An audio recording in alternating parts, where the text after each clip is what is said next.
Let's look at the three different ways that we compare prices, because relative prices is to compare the nominal prices in store to find the cheapest deal.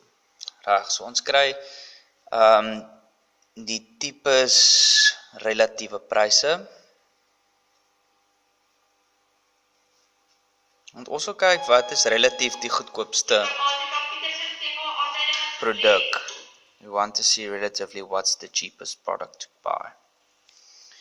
Eerstens gaan ons net kyk na alternatives.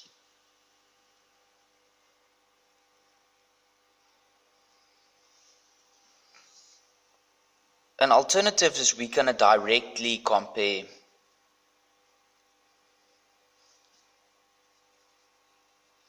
nominal prices.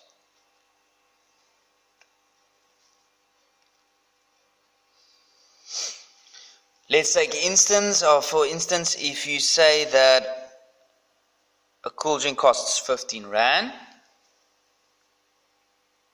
cool drank, en ons sê roomys kos 5 Rand.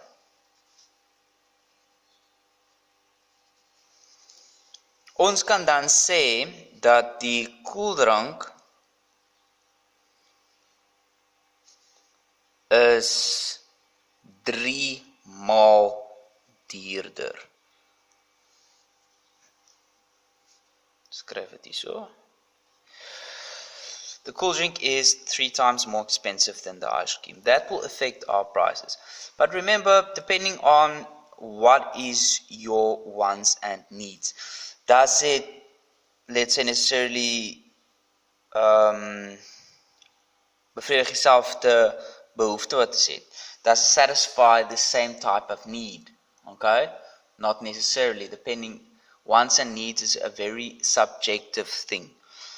But if we compare this just because we are comparing it, we will see that at a lower price, something will sell even more. Okay? But there's not altyd te sê nie. Sometimes people will have a high satisfaction by buying the cool drink and they will still buy it. But that is why economics is built on models. Okay, so we can't predict an individual's behavior, but we can predict the behavior that formed the model. Okay, so ons kyk na die groep gedrag. Ons gebruik ook indekse. En indekse is byvoorbeeld ons verbruikersprysindeks. Okay. Consumer Price Index. And this is just when we want to compare what happens to a specific product's price compared to the general changes in prices. Ons het inflasie van pryse oor die jare. En die pryse raak duurder of goedkoop hang af hoe die ekonomie vaar. But we want to compare a lot of, let's say, compare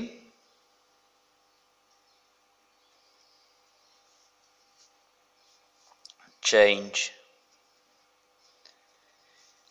in product price relatively to general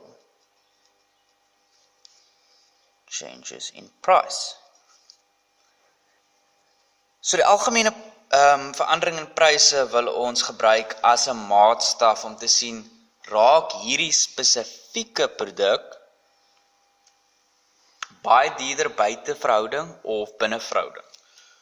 Okay, so now it's important to remember that the basis here, die basisjaar sal altyd begin op 100 as ons kyk na die verbruikersprysindeks. Let's say it changed to 1 to 5%. Then we can say that the general prices went up with 25%. In general, if we look at a lot of prices of a lot of products. Nou kan ons sê dat sien nou maar die produk a specific product that we look at. Let's say let's take the ice cream.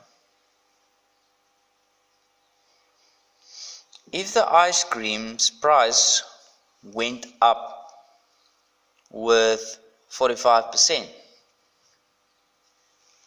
then we know relatively to the consumer's price index, it went up even more. So then we'll start thinking, but is it worthy enough? Is the price justifying the satisfaction? And then we will see a decrease in demand for the specific product because it's going up in disproportionately, and then less people will buy it. Okay. So this is actually basically linking up with the third one, which is percentages.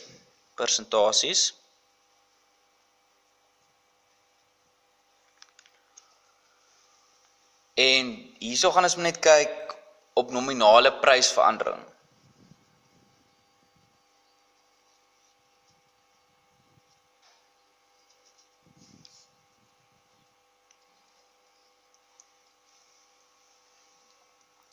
So the nominal prices changes, the changes in percentage. Okay, so ons kan byvoorbeeld sê die koeldrank byvoorbeeld, let's take the same example. Let's say the cool drink is up with 5%, its price, its nominal price. En ons sê die roomys is op met 2%. We can say, therefore, that the cool drink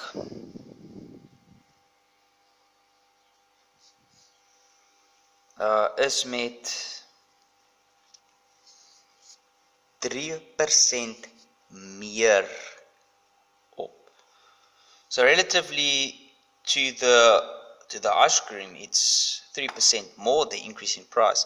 Dit is wanneer spesifieke pryse wil vergelyk met mekaar en nie noodwendig soos byvoorbeeld met die verbruikersprysindeks wat ons 'n algemene verandering wil kyk in die prys. Hierso wil ons dalk net die twee vergelyk en sien wat gebeur met daai spesifieke produkte.